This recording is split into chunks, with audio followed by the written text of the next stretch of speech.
My name is Kathy Schenken-Seal, and I'm going to start by telling you the origin of this workshop, which was last year, Columbia held an academic conference about the 50th anniversary of the events of the spring of 1968, and a number of us Barnard women went. And it was a good conference, but we felt that the voices of women and the experiences of women were not truly represented. And so we got together and said we wanted to do something about that at our 50th reunion, and that's why we're here today. We agreed that the spring of 1968 had a strong impact on many of us, and that the era that we went to school in, 1965 to 69, had a big impact on most of us, if not all of us. We wanted to express all of that and document it, and we wanted to connect us, to forge connections by sharing our joint experiences with each other in our own voices. So we worked with the reunion committee, who we thank for all the help and cooperation, as well as staff from Barnard, who were very helpful, and came up with today's workshop. We tried to capture as diverse experiences as possible in the stories that you're going to hear and the snippets you're going to hear.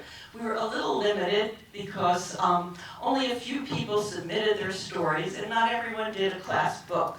So, given that we might not be representing everybody and everything, please speak out and speak up during the time we'll be discussing things. We welcome all of your comments. If your experiences were similar, please let us know, yes, they were similar, and maybe you have something to add. Or if you had a different experience or a different analysis or thought, we'd like to hear that too. Some of us are experienced in running these sorts of things, so we have some ground rules for how we're going to conduct it, and they're on the bottom of your agendas. And we're also videotaping, so we hope and assume that this is okay with everybody, and if it's not, please let us know. And with that, we're going to begin. Okay, our first section is our experiences of 1968, and we would like the people who have received snippets or stories that we've asked you to read to please come up front now. And some people haven't yet. So if your name is in that section of the agenda, okay, I know. It's Sandy Strasberg Shapiro. If you're not here, we'll read. Daphne? I'm here. Good. I'm not reading the people who already picked them up. Susan Gould? I'm here. Good. Can you come up? Why don't I just read the whole list? Okay, read the whole list. Dee Bierman, Sandy Strasberg Shapiro, Daphne Phillipson, Myrna Sue Willis is not here, Betty Walter Levin, Susan Gould, Laura Adler Givner, Judy Gould, Judy Moore, Laura Merriman Hunt, Sherry Suttles, Kate Colgan, me, Doralyn Schlossman Pines, Lynn Spiegelmeyer Vida, and Nancy Bieberman. You could all come up.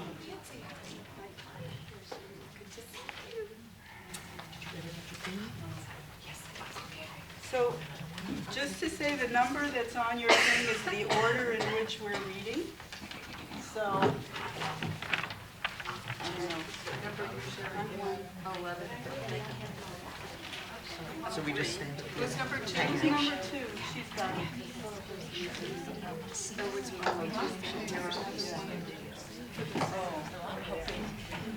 Do you want us to move anybody? Yeah, down. Why don't you line up down here? Line up here? Yeah. Okay, we have to line up here. The first section will be more logistical than in. We're going to pass the mic around. We will pass the mic. Betty, let's get the mic over. Sherry, everybody in order? Come down. Who's number 4? Actually, Nancy's at here again. Did I miss something? Number 4?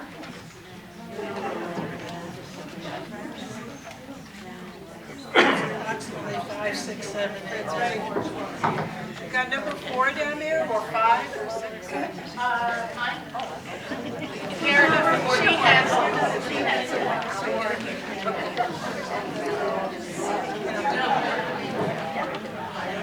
I'm going to pass this mic around though. Okay, Okay, so we're ready. Okay, I'm going now. For the first 2 years at Barnard, I had a one and a half hour commute to and from my family's apartment in Queens. I felt awkward at ease, out of place at an institution that seemed very upper crust. But as the daughter of Holocaust survivors, I could not stand by in the face of injustice like the Vietnam War and the university policy supporting it, and the racism around the construction of the gym at Morningside Park. I was arrested in the math building, much to my parents' chagrin. Hi, this is nothing, but my biggest regret is that I did not participate at all in the campus turmoil and demonstrations while at Barnard. I was a commuter from Yonkers, and when the university shut down, I was told to stay at home. I have been politically active in high school, but felt burnt out by college. I hope my work in anthropology would do more for change than demonstrating at Columbia. In the spring of '68, I went briefly into Fairweather and sent food and money up to math, but I was busy getting ready to do field work on the Red Power movement that summer. During the bus, I was home, listening to WKCR in horror. After that, I demonstrated and worked for student and faculty power on campus. I preface this with the same comment as Daphne. I so regret that I was not directly involved. But one of the unexpected results of the 60s affected me directly. Some Barnard donors, protesting the image that Linda LeClaire gave Barnard, refused to help students' proposed summer programs. So I lost the chance to attend a 6-week workshop on opera at the Villa Signoria Graduate School of Fine Arts in Florence. The next year, I was turned down for a program on music criticism because I was told, it's not useful like digging ditches in Africa. How about useful for me? But I still regret not being involved. I'm still feeling guilty. While many Barnard and Columbia students engaged in anti-war protests, I found a comfortable and meaningful place in the East Harlem Area Committee, called EHAC, part of Columbia's Citizenship Council. A number of us tutored at a community center in East Harlem, part of La Iglesia del Buen Vecino, where I also started a Girl Scout troop.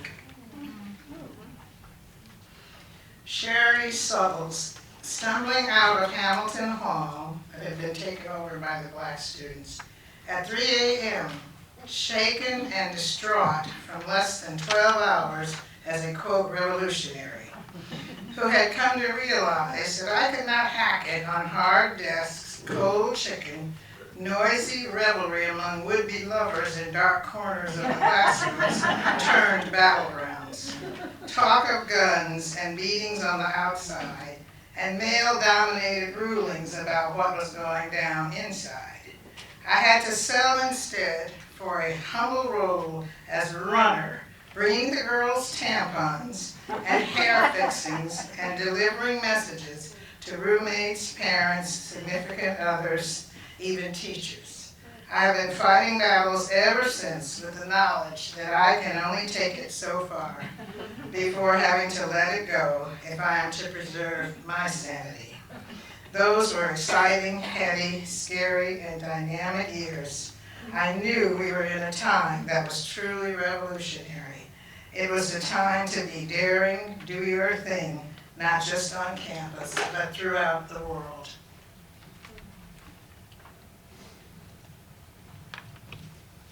I was radicalized forever early one morning when I watched in horror the TPF, Tactical Patrol Force, on horseback, swinging billy clubs. Then read the New York Times account that was so different from what I saw and heard from fellow students. I hadn't occupied any buildings, but was swept up in the energy of so many of us, realizing at the same time that progressive change was possible and our generation could lead the way. Could you say who you are as you start speaking? Judy Gould, thanks. Hi. I'm Judy Moore. Having occupied the math building during the student strike gave us a sense of power that we could change the world.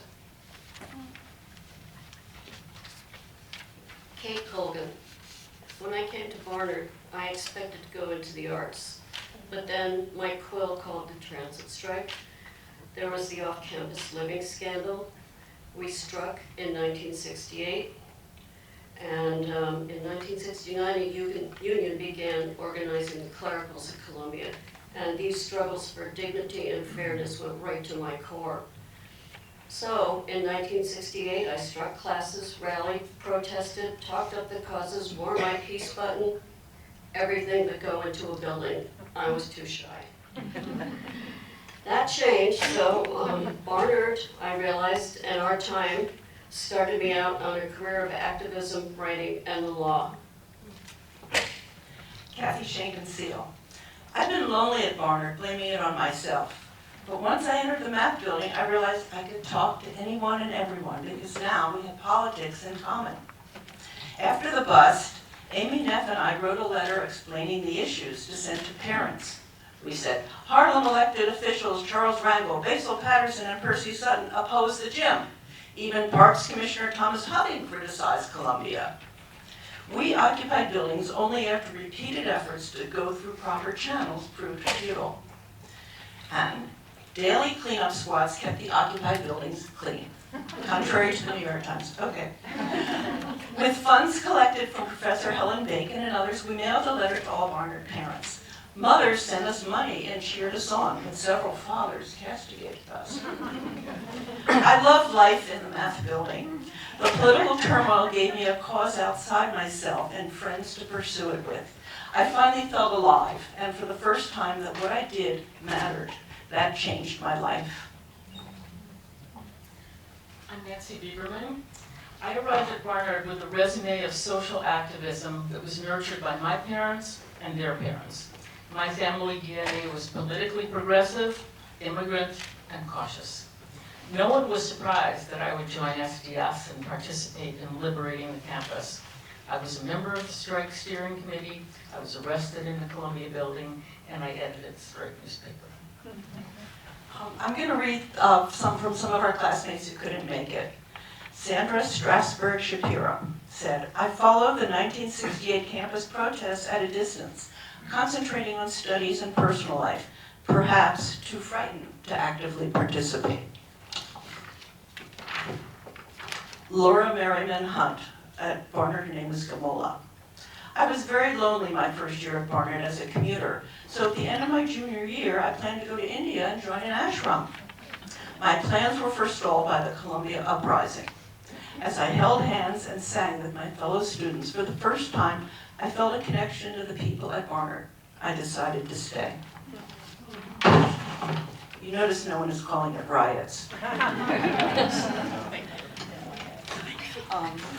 Dora Lynn Schlossman Pines. In '68, I was more of an observer than a participant, but my boyfriend had friends who occupied buildings and who were beaten up by the police. Since classes were then canceled, I never got to the high Renaissance in my Renaissance class, nor Roman art in my ancient art class.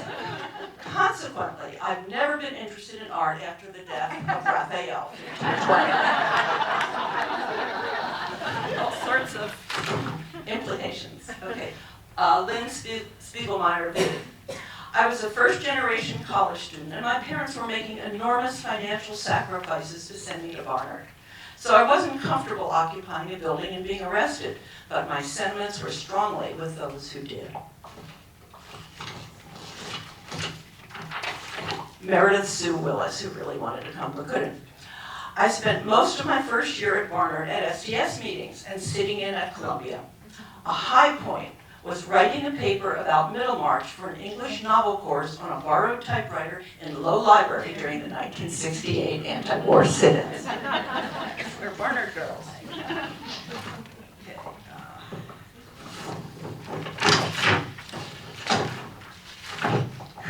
Carol Mon Lee, who lives in Hawaii. At Barnard, I participated in anti-war demonstrations and the growing feminist movement. Barnard gave me confidence as a minority woman to enter a male profession and help change the face of the law. Later, I served as the first president of Hawaii Women Lawyers.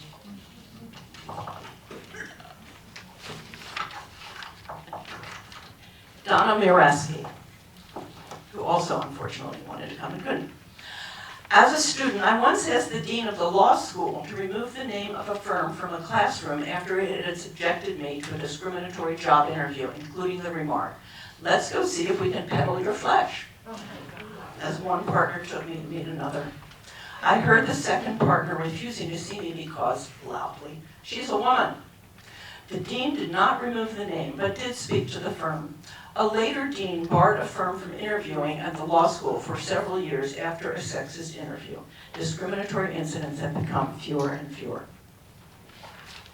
Okay, the next thing that we're going to do is ask everyone to turn your chairs and make small groups of, say, 4 people, 3, 4, 5 if you need to. And we're going to give everybody time to share their experiences, if you haven't already, from the spring of 68. I think I'm one of the few people, and my point of view was not really expressed there. Those events made it clear to me that I was not a radical, that I was a conservative, and actually over the course of my life I progressed to become more and more conservative until later on I moderated and became more liberal again. But I never, it really made it clear to me that I didn't want to close the university, and I thought that those who did were self-indulgent and were enjoying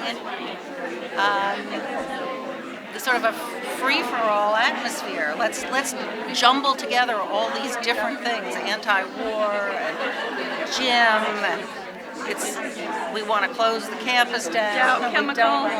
Dow Chemical, whatever, recruiting on campus, whatever it was all sort of serving a desire that was contrary to my desire to get my degree. That's really what I wanted to do. I'm sort of right in the middle, too. I was very disturbed when the SDS, I heard that they had torn down a petition, which seems to be totally counter, to what they were supposedly standing for. But, it was very sympathetic to the anti-war and the things about the gym. I don't know how much I felt that taking over buildings was the right way to go. But I guess they felt they had to do something. So I was pretty torn about the whole thing. I was mostly just an observer. A bit torn. And then when I found out that the SDS was really very manipulative, they knew what they were doing. They set people up to do things the way they wanted them to, and that's very annoying. And also very sexist. I mean, everything that we heard from those who did participate was that there was really a lot of use and abuse of women. Well, so I was very curious. My boyfriend and I were kind of hanging around the edges, and we went into the architecture, Avery, the architecture building, hung out for a little while, and left. But I was kind of fascinated by the whole thing. I thought it was exciting. And, kind of wished I had been more involved. And that summer, that was 68. No, summer of 69, after graduation, I ended up in an apartment with a bunch of SDS people and got involved for a little while, and they were becoming more radical with like the Weather Underground and all that. And at some point, it started to really scare me, and I kind of left. Were you involved at the point where they were planning to rob Brink's armors? No, I never heard about that. I mean, I do remember somebody was on the phone with Bernadine Dorn one day in that apartment, and they were militant. There were a couple of guys who were into stealing motorcycles, and there were some people who thought it was okay to steal food from the supermarket. So yeah, it was interesting. But after a while, it was no longer interesting. I sort of fled. I don't know if you remember, so 2 years later, you were at Cornell then, but when in '71 there were again demonstrations against Cambodia, and I had gotten involved with a group of Chinese students who were going to take over a building. And it was a time, I think, because of '68, and because of everything that's been lingering since then, and because of my wish to, I don't know, to go a little bit further. I actually went further. We took over a building, but I want to tell you that entire time was horrible and alienating, because it was a group of people who I had a lot of sympathies with, but on the other hand, I had no. I mean, they made bold statements of utter alienation that at some point I thought was a little bit over the top. So, I mean, that legacy, but the seeds that '68 planted, and even the idea that perhaps there could be change. But in every possibility, in every opportunity there is for change, there is, the people who seem to be able to act most decisively didn't seem to have any doubts. They could proceed clearly ahead, and I always had doubts. You know what was really good, the thing that I thought was useful for me was that we met in small groups during this period. Yes. So I remember meeting with Paula Rubel's class, and I think it was at her house, and that was really eye-opening for me, because I just hadn't thought very deeply about a lot of these things, and I think those small groups really made a big difference. Some of our teachers who got us together, and so classes were canceled, but we had other sessions that I think were useful. And I think that was,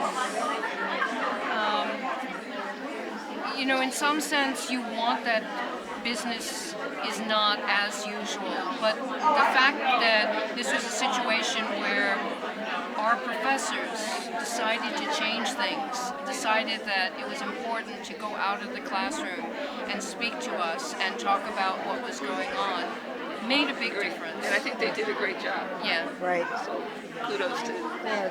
So I'm kind of interested in hearing all of these discussions that are where people are really having all kinds of reactions to that time, and certainly, these are very impressive reactions that we're hearing. Well, I was on campus then. In fact, I was coming home. I don't know why I was in a cab. I was downtown someplace, or midtown or whatever, coming back to campus and going up Amsterdam, and there were police, the tactical police with the riot gear and the horse trailers and all that, waiting for the word to storm the campus. I managed to get back. I mean, I totally forgot about that until just now, but I managed to get back on campus and upstairs, and a bunch of us went up on the roof of Reed, and we're watching from up there. But my sister, whose boyfriend was in SDS, she was a freshman. And as Karen says, she never heard me yell at anybody until my sister came to Barnard. but she was in occupying Low Library in President Kirk's office with her boyfriend. And she managed to jump out before the police stormed, his office, so she didn't get caught up in it. But, it was like, my dad would have been furious. He would have pulled her out of school, for sure. But meanwhile, we were watching, from the roof, watching the cops, go after people with billy clubs and, really seriously going after them and clubbing them and, hurting people. It was really amazing. Two more minutes. They had city buses. Yep. To load the people in that they were going to arrest. They had city buses, multiple city buses. It's just astonishing. They plan to arrest a lot of people. I have a bunch of little sort of almost vignette kind of memories. I don't have a very continuous memory. It must have been 3 or 4 days of occupation, wasn't it? It was several days. Several days. And I remember I come from a fairly leftist family, and I remember being very sympathetic with the goals of the demonstrators. And I went on to Columbia campus and found that there were the people who were occupying and they were in the buildings. And then there were a whole bunch of what we called jocks at the time, who were right-wing types, who were encircling them, sort of holding them in the buildings. And then there was a whole bunch of us who were sympathizers who were ringing them. And so the conflict actually was between the jocks and the sympathizers on the line there. And I had some very interesting conversations with actually a kid who came from my hometown who was on the jock line. So that was one memory. Another memory was that for some reason, down, 20 seconds left. For some reason I was out really late one night, and of course I missed curfew, so I couldn't get back into the dorm, so I had to stay out all night, and I don't really remember what I did. I think I just went and talked to people. Everybody please form into a large group so we can